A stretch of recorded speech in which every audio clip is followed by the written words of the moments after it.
Welcome to Hiraeth, the home of modern Welsh politics. Remote working has certainly come to the fore during the pandemic. Seemingly overnight, millions left the office and many have yet to return. The widespread rollout of new technology, Zoom and Teams, has seen many in the workforce embedded in their home for the past 18 months. Is this the future? The new Welsh think tank, the Constructive Policy Centre, has recently published its first paper on the desirability and sustainability of widespread working from home. Joining us tonight to talk through that paper and more, our lead author of that paper, Sarah Williamson, and her colleague, Nicolas Webb. Hello, Sarah. Hello, hi. Hello, Nick. Hi, Matt. Thank you very much for joining us. I believe Kerry is starting us off with questions this week. Yes, evening both. Before we go into that paper that you've produced, just quite interested in the Constructive Policy Centre. So with your backgrounds in mind, I think you're both on public affairs and policy areas in the health field. Can you tell us a little bit about the journey and how you've got to create the Constructive Policy Centre? It has been a little bit of a journey, but it's been quite an inspired journey, I think, in many ways. I mean, my own background, I've worked in public affairs and policy for the best part of 15 years now, much of it in England in the planning and development sector. So I was relatively well into my career before I got to work in the policy sphere in Wales, which is something I've always wanted to do because I've always been fascinated by the way in which devolution has become established, the instruments of state. I actually missed voting in the 97 referendum. I was a month too young. So all my adult life, I've been watching devolution. And as a Welshman who's been working in England for a fair bit, it's been a little bit frustrating that I haven't been able to get stuck in and get involved. So in 2019, I took a job in a policy and public affairs role in the health sector in Wales. It's been fascinating. I've met lots of very interested and very talented people in the policy and public affairs field, including Sarah. And I have to say, Sarah and I actually, prior to that, were in the same classroom during a Cardiff University course. I was studying international relations. I think Sarah was studying public policy, but a couple of the classes overlapped. However, we managed to completely miss each other during that. And it was only when we started chatting in our new roles that we realized we'd been in the same class. So my experience is a bit different to Nick. So I only did my undergraduate degree in 2015. And then I went straight on, like many others do nowadays, to their masters, where I somehow managed to miss Nick. But I started straight off in the health sector. So I've started straight off in health policy, which has definitely been really interesting because I started in June 2019. So there's only been a few months before COVID hit. So my journey to the Constructive Policy Centre, I've got to admit, was very much really interesting. Nick's initial vague page of adding something to the Welsh policy debate was very intriguing. And then from that, obviously with the others as well, we managed to create the Constructive Policy Centre to really just try and generate ideas and generate discussion as well. Sarah, can you tell us a little bit more about the actual centre itself then? Is it a centre-right think tank, or does the left-right economic axis still hold relevance at the moment? I would say we're definitely not centre-right. I'd say we do border more on the centre, but I would definitely say there's a range of ideas and all four of us that are involved have quite different political views. There's a lot of discussion behind the scenes as well before we put out any paper, which is really interesting. The four of us who set up the centre, myself, Sarah, Luke Yvetz and Callum Hughes, of those four, both Luke and I have stood in parliamentary elections for the Conservatives. So I understand why somebody might look at it from the outside and deem it to be centre-right. As it happens, none of the four of us, to my knowledge, are actually party members of any party at present. But I recall a few years ago making the case that I really felt that the old left-right spectrum was very much outdated and that it was something that almost was maintained at a political level, but didn't reflect society. I have to confess, over the last few years, that's been a slightly harder line to hold as we've gone through some of the most polarized times that we've known in recent decades. Having said that, I still think it does just about hold. I don't think we are well served by seeking out answers that are either ideologically right-wing or ideologically left-wing. I think there's far more scope to approach with an open mind, look at the evidence, see what works, but also to avoid the risk of defining an issue as right-wing or left-wing by the other side not talking about it, which I think happens an awful lot, and it's sort of self-fulfilling as a result. So we very much wanted to sort of try and rise above left versus right as best we can. And I appreciate that's our view. Others outside of the think tank will come to their own conclusions when they see the various papers we publish. So you mentioned some of the other members of the group there. You know, what is the ethos of the think tank, and you know, in terms of one of the constants you get with think tanks, you know, who does fund you? In a way, I have to say that question slightly riles me when I see it asked of others, because it almost dismisses what they've got to say whenever. But I do also appreciate there's an importance in transparency. The short answer at this moment in time is very clear from our point of view. We knew it was a question that would get asked because it does get asked a lot. And the four of us are the entire funding at this moment in time of the think tank. And we made a decision right from the very start that we're going to publish on our website any funding that we do get beyond that, because you kind of don't want the ideas to get lost in this discussion as to which evil megalomaniac might actually be behind it all. Sounds like hero. Sarah, did you want to pick up on any of those questions? In terms of funding, it is very simple for us, and it would obviously be published on our website. I suppose you did ask about the ethos as well, didn't you? Yeah, the funding side was meant to just be a joke, but it's gone down like a lead balloon there, really. It was meant to like link into the Institute of Economic Affairs and those kind of areas. But yeah, just the ethos, where you're trying to take the organisation, would be useful to know.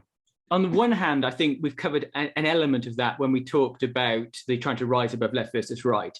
But probably in addition to that, if you look back over, say, the last 10th term, we saw a lot of fragmentation in Welsh politics.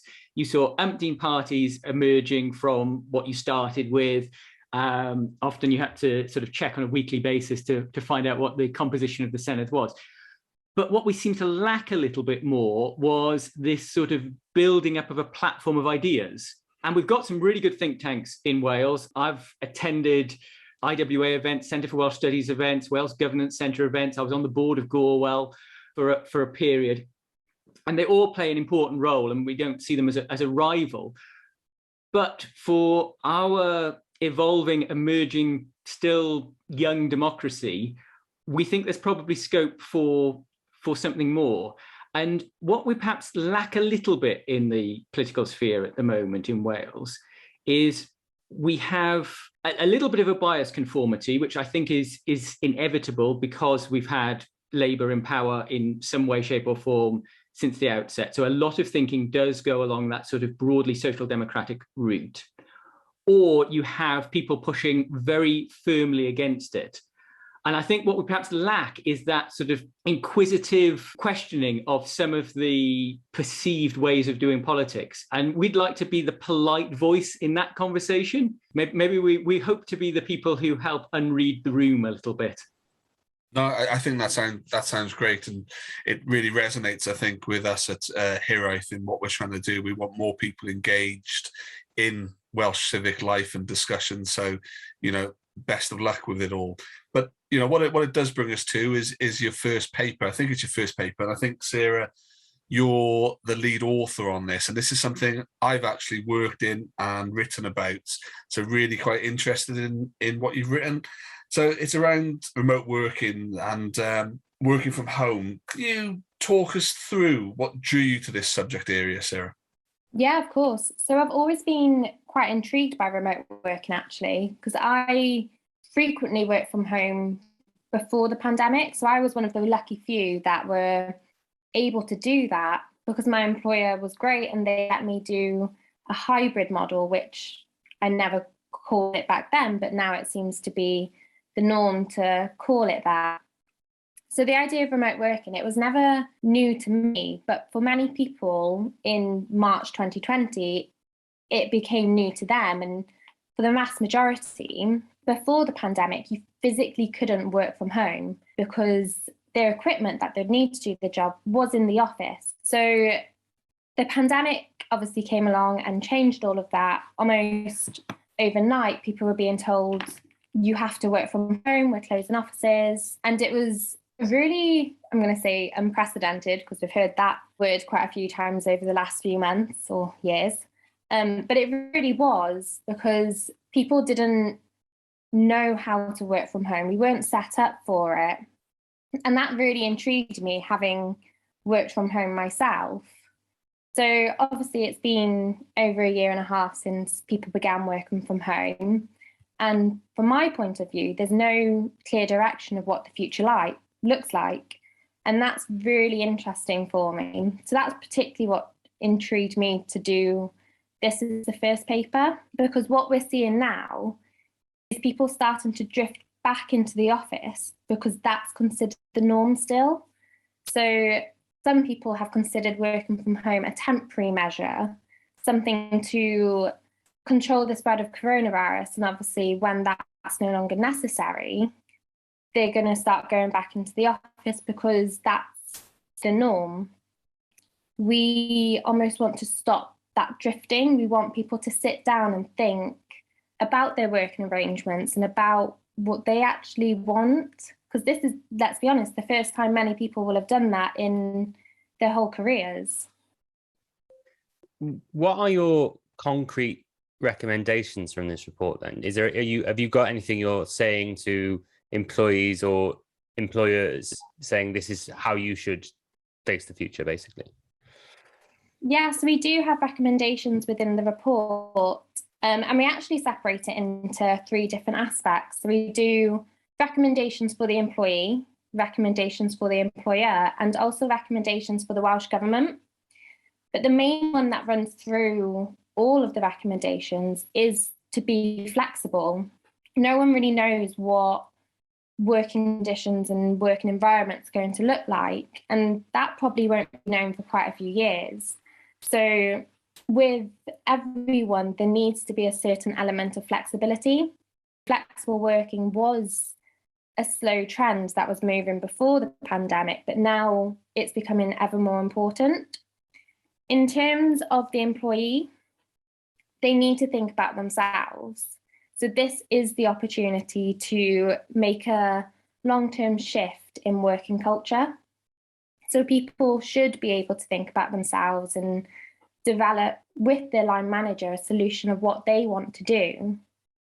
And that's where the employer comes into play. They need to sit down and establish the new normal, which I know is another buzzword. But yeah, they really need to, because I don't think the office environment will be the go-to for many people nowadays. In terms of the Welsh Government, obviously they've got their 30% target, or at least the previous Welsh Government did, and I see the current Welsh Government continuing that as well. So it's just to consider if the 30% target is appropriate and whether it can be achieved long term, and how they're going to support employers in doing this. I don't know if it's just the grumpy old trade unionist in me, but to me, flexibility sounds like a lack of regulation and lack of safeguard for the employee. You know, obviously, we look at the future in the world of work as an opportunity for people to have constructive discussions. That often relies on you having 2 partners who are willing to go into the discussions on an equal footing with respect. So, and there will always be unscrupulous employers who will try and take advantage of their employees, won't there? So what kind of safeguards are there for employees if they don't have a line manager that's willing to engage in a more constructive discussion about the way they work in the future? Yeah, so definitely, I completely agree. There are employers that will consider the office to be the primary place to work. And I think that's really where employment law comes into play. And in the paper, we do reference domestic abuse. And obviously the home environment wouldn't be somewhere they can work. So it's still really important that those safeguards are put in place, and there is an employer's responsibility to ensure that that's the case. So I'd say there definitely does need to be assurances put in place. That will come with time, I think, with more people deciding what they want to do. It might be the case that employment law needs to be put in place, and the Welsh Government need to support that. It is about trying to stop the drift, as Sarah mentioned, and it's about trying to get people into focused discussions. But I also think it's an absolutely crucial moment for Welsh Government.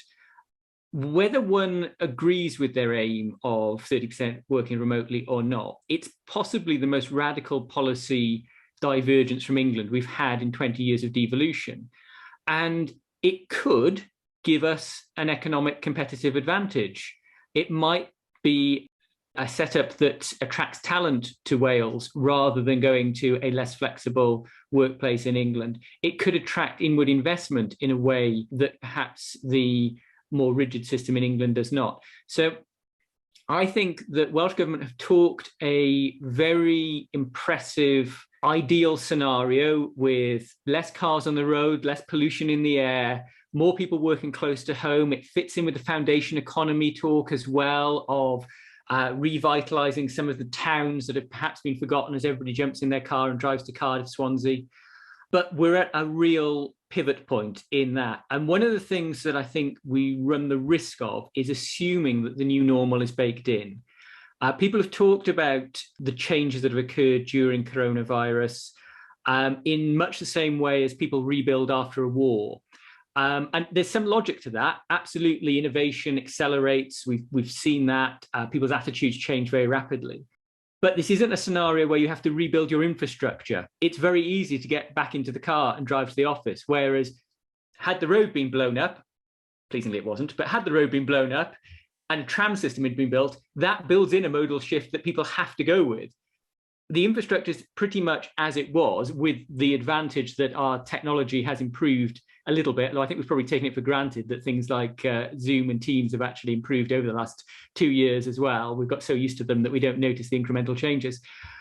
So I do think there's a real pressure on Welsh Government at this moment in time. If they really want to deliver the vision that they've put forward, we need to see some serious action at this point in time. And perhaps, and I'm going to grab a very local example to me because I'm talking to you from Newport today, a number of the businesses in the city centre, a city centre that was under pressure before the pandemic, but during the pandemic, a number of businesses, particularly in the relatively new Friars Walk development, have either gone under or have reduced their number of stores. And unfortunately, Newport has often been the place that they've missed out. This is already a city where a lot of the office workers were on the edge of the settlement. Places like Office of National Statistics, Patent Office, and so on, were places that people just drove to and went home from and didn't really interact a great deal with the businesses of the city centre. There are now vacant units in the city centre. We've got a Welsh Government that's talking about creating remote working hubs. This is a small window in which they could create a lot of change.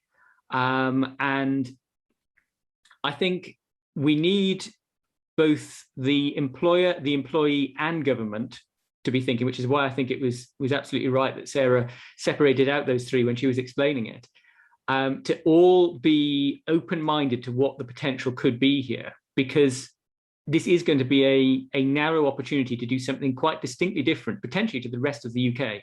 So let's talk a little bit about the rest of the UK. We're recording this on the first day of COP26.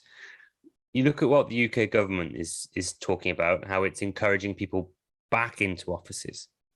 How do you think governments can square that circle of what we thought the opportunities of home working would be, i.e. to reduce the environmental impact of commutes, with their desire to get back into the office, to keep, well, commercial properties and small business owners in city centres happy? How do you square that circle, Nick? I think I understand to an extent where UK government are coming from, because when you're the government of the day, you've got to balance the books pretty quickly. You can't necessarily have the long-term vision for what would be ideal. That said, I find it a slightly strange circumstances. And I mean, I push back a little bit on the suggestion of centre-right, but I'm going to talk about Conservatives for a second now. The Conservative Party traditionally sways between either a laissez-faire approach to business or an industrial strategy approach, and both have got their merits. But to be telling people just to go back into the office seems very un-laissez-faire, and it seems to be completely lacking in any strategy. And indeed, the way in which Jacob Rees-Mogg, Oliver Dowden have done it, it's almost implied that people weren't working unless they were in the office, which seems to be a very analog approach to take to a very digitized world. So I do think that perhaps the rush to try and balance the books as quickly as possible is not actually in the long-term interests. It probably isn't in the interest of some of the objectives you're going to hear talked about in Glasgow for the next couple of weeks either. The paper talks a lot about the 30% target, and we do say that it is very ambitious, which rightfully so. If you're going to put a target out there, why not make it ambitious? But in terms of looking at the actual figures, we know that in April 2020, only about 37% of people were exclusively working from home. And then on top of that, there was about another 17% who were working from home sometimes or often. So that's about half the working population working from home. But that is considerably less than other regions, well, other countries even. Scotland had 64% of their population working from home. If you look at the southeast of England, it goes up to 68. So Wales doesn't have as big a population to encourage to work from home. And that is largely due to the fact we've still got quite an industrial physical workforce. There, for example, labourers and people who work in manufacturers can't work from home. And let's not forget the NHS is one of the biggest employers, and although some can work from home, the majority can't. So there's not that many people that the Welsh Government can encourage to work from home. And if you keep in mind, the figures I just told you are from April 2020, and that was when we were in a national lockdown. Everything was changing day by day. There was no other option but to work from home. So that 54% is probably one of the highest we're ever going to have. So the Welsh Government, to be able to achieve their 30%, would need a significant proportion to be able to work from home or close to home, because that's also within their target. So like we say in the paper, we're completely supportive of the ambition because it gives that value to individual to say to their employer, I do want to work from home. But on the other hand, it is very ambitious and it might not be easy to maintain. So as I said, I've written and presented on this for some time now. It goes back pre-pandemic, more than a few years. I'm really interested in the Welsh Government 30% target. In writing this paper, did you find where that's come from? What the rationale was it? Did you find anything along those lines? Well, we know that they want to drive change within the Welsh working culture. And I think it will definitely recognises that people have enjoyed working from home. We know that they want to focus on that community-based remote working hubs, and that's something that Nick's previously mentioned. But in terms of where it actually came from, to me, it seemed like it did kind of come out of the blue a bit. When we were actually discussing it, to give you a little bit of insight, I was very pro the 30%. And it was actually Sarah that made me stop and think a moment and said, that's arbitrary. And then ran through some of the figures she's just mentioned now about how in the height of the pandemic, it was about 20% less people were able to work from home in Wales than was the case in London, and the reality of achieving that. So, yeah, I don't think a strong case has been made to explain why 30% is the key figure, other than perhaps it's been based, and this is guesswork, perhaps it's been based to do with traffic movements and emissions, and looking at what the impact would be on the cities of having that element reduced from the daily commute. So, Sarah, you mentioned very interestingly about the amount of people in Wales who couldn't work from home. people who work in manual industries, etc. I think the people who were working in offices and now working in sort of either at home or in hybrid formats have taken for granted all these huge and incredible benefits we get as workers, now having all this sort of flexibility. But what moves can government take to ensure that those benefits and that freedom isn't just restricted to office workers and is extended to people who work in manual industries? I mean, that's definitely a really good question, because I think the Welsh Government and employers would probably struggle with that, because they still see labourers and like manual workers as purely having to work in their environment. But I think definitely it could be the case that the expansion of technology and definitely being able to do that admin side of work from home, it doesn't necessarily need to be in an office on the side of a building site. It can be within their home. So I think there definitely are things that they can do to encourage that, but it would be very difficult for some industries, I think. I wonder if it's perhaps part of a broader issue here. We've had it highlighted to us how clearly the number of key workers are much broader than we'd have perhaps listed at the start of this. I mean, let's be fair, Amazon delivery drivers are now key workers because they were amongst the people who kept us going. And when we get to looking at the future of work and the way that we're going to be funding salaries of people who are doing manual work at a time where there's considerably more automation, I think we're probably going to be faced with a big challenge to better reflect the importance of some of these relatively low paid, often, in the case of delivery drivers, often with poor working conditions. I think we've had a shake, and probably a lot of us who maybe weren't so aware of the challenges that they were facing now realise how essential they are, and that does need to be reflected in future pay packets, to be honest, and future job security. So one of the things I wrote about when looking in this area was looking at it from a co-working perspective. So it wasn't so much home working, it was the remote aspect of it, which I think still doesn't feature greatly in a lot of the discussions because the pandemic means people are working at home. But your paper is very much focused on the home rather than that kind of nearby local remote side of it. Is that just my interpretation, or was there a reason for that focus? So I would say the paper definitely does have a tendency to focus on the home, and that is purely because it's familiar. People who have worked from home during the pandemic know what home working means. But in terms of remote working, it doesn't necessarily have a set definition.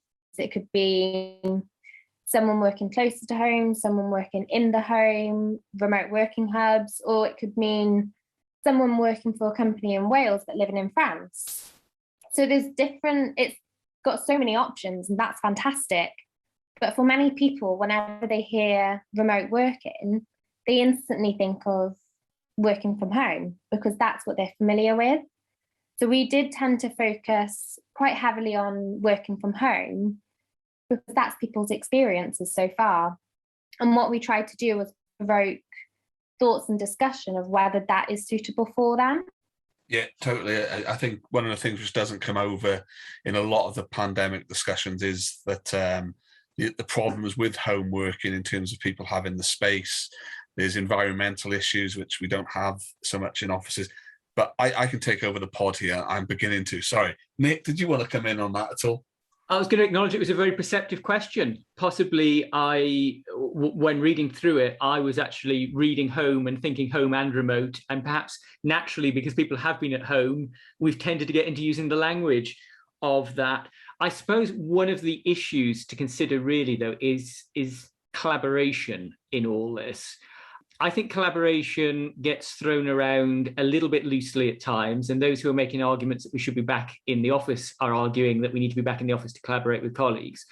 But I'd argue that's probably overly simplistic. There are times when a remote working hub in a town or city centre might provide that collaboration opportunity if you're in a sector where, perhaps in a creative sector where you're bumping into other creatives, it works well in that setting. But I also think that the technology is allowing for greater collaboration. In my own 9 to 5 role, the people I work closest with are my counterparts in Scotland and Northern Ireland, rather than the people in my office in Cardiff, as nice as it is to spend time with them as well, I should quickly add. So just one final point really on the paper you've produced. You're a little non-committal on where you think the future will take us. Do you want to try and explore that a little bit now? Where do you think we will be going as the pandemic hopefully reduces further?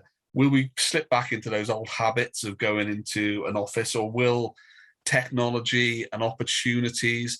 And for me, I actually think the private sector and costs will be one of the big drivers of where we work, and taking people out of expensive real estate in city centres, if it can be done, that is going to be an attractive option. So where do you think the future might take us?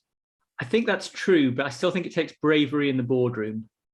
I still think that the scope to drift back to old habits is very easy, the certainty of what's known. And that's why really I'm seeing it as something where I think the government need to take a lead on at least facilitating the discussions. Eyes have been opened amongst the private sector. The potential advantages are clear. I mean, partly, as you mentioned, the cost of premises, but also in reality, somebody working from home. I mean, as it happened, Sarah included in the report the commute that I used to take as one of the cost points. And it was £840 travelling annually by train from Newport to Cardiff, a relatively short journey in the scheme of commuting. In reality, in real terms, if I wasn't required to do that, that's a pay rise. And once you include the tax, you get into around about £1,000 pay rise. At a time when it's quite a competitive jobs market, it's actually an attractive option for the employer to see the benefits at no cost to them of providing the employee, putting them in a better position than they were beforehand when they had to travel into the office every day. So I do think that there's benefits to be seen there, but the temptation to go back to what you know is always going to be strong, and it's going to take some bold leadership along the way, both in the private and the public sector. Well, thanks to Kerry stealing my last substantive question, I'm going to move on to something else and talk about one of the other big topics that's hit the world of work and the discussion about the way we work during the pandemic, which is the concept of a UBI. Is that something that you think the centre will start to look at in the future, perhaps, or using a universal basic income as a subsidy for work, as a way to provide other freedoms that, like we said, others in other industries aren't necessarily presented with due to home working? I think the overall topic of the future of work is one of the biggest challenges we face at the moment. It's interesting at present that you've got a few ideas out there. Universal basic income, I think, is probably a brilliant starting point to a discussion, as opposed to necessarily the end point. That idea is out there. The 4-day working week is something that Plaid Cymru have discussed at length. Just to jump in there, that's a Green Party policy there, Nick. You have these ideas which are coming forward, obviously remote working itself as part of that discussion. I worry a little bit that too much of the argument seems to be and going back to that spectrum, I'm afraid, quite a political left socialist argument for these. And that's absolutely legitimate. There's definitely a socialist argument for UBI and 4-day working weeks and so on. But they in themselves are not distinctly left-wing ideas. Indeed, in the case of UBI, you famously have Hayek talking about it.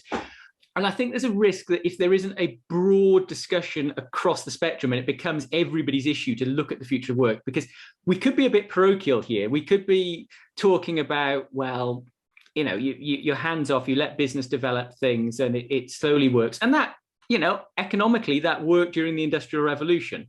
We are, again, going back to what's happening in Glasgow this week, discussing the fallout of some of what happened in an unregulated Industrial Revolution. But also, I think it's naive when you consider how quickly digital iterations come forward. There is a race on at this moment in time between the United States and China to develop artificial general intelligence.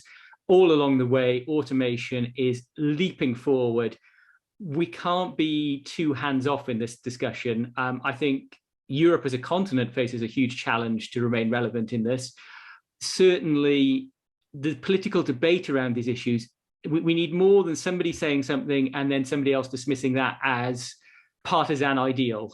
We need to have a serious conversation about how we are going to fund people's lives when automation extends even further than it currently does.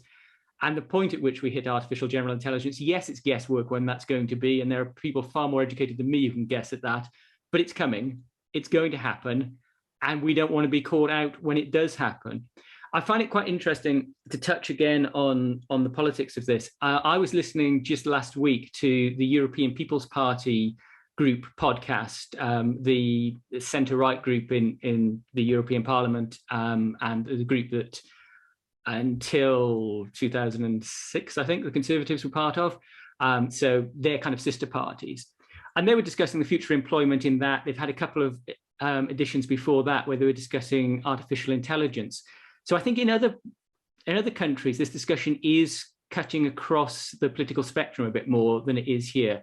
I don't mean to say this as a great criticism, but it's more a nudge. I think that the debate will gain considerably if we've got centre-right views coming in on this, as well as the ideas being brought forward by the Green Party and Plaid Cymru stealing their ideas, by Labour, and I very much get the feeling that Lee Waters is very much a driving force between a lot of this vision that Labour are bringing forward, and obviously it remains to be seen what role he has in future Welsh governments as well, and how influential that's going to be as to whether some of these drivers remain in place. But the debate feels a little too reserved for the world around us, where there is an awful lot happening very, very quickly. And I fear when people talk about the decline of the West, that sometimes it's a little bit self-fulfilling, and we need to see people across the political spectrum stepping up to a serious debate about this, rather than it just being,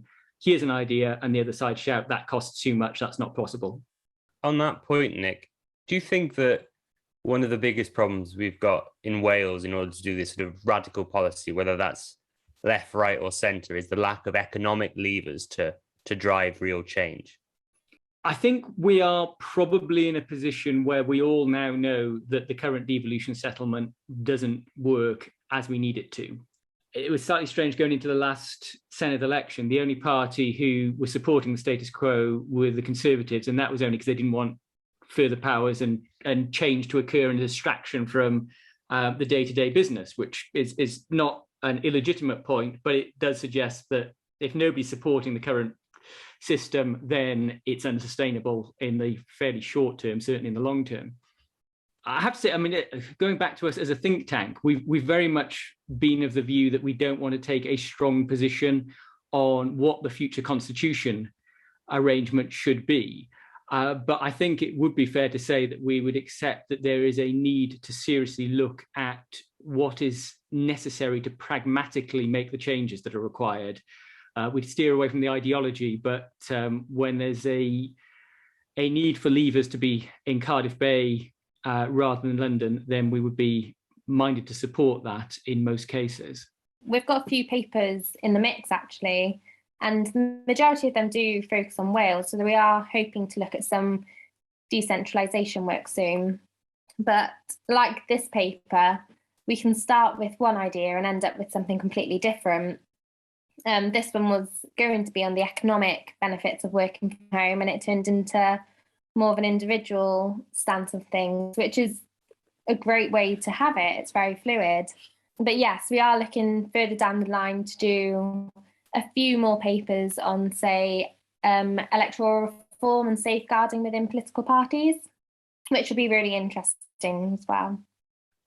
You completely guessed my final question. So so above and beyond that, is there anything else you can tell us about other upcoming papers, or is it a bit more of a free flow thought experiment, like I think well, if we're completely honest, I wrote about 2/3 of one paper and then we ditched it, so I'm wary to say too much with too much certainty. We would like to get something else out before the end of the year. There's a couple of topics we're looking at that are quite advanced, So hopefully there will be something else coming out reasonably soon.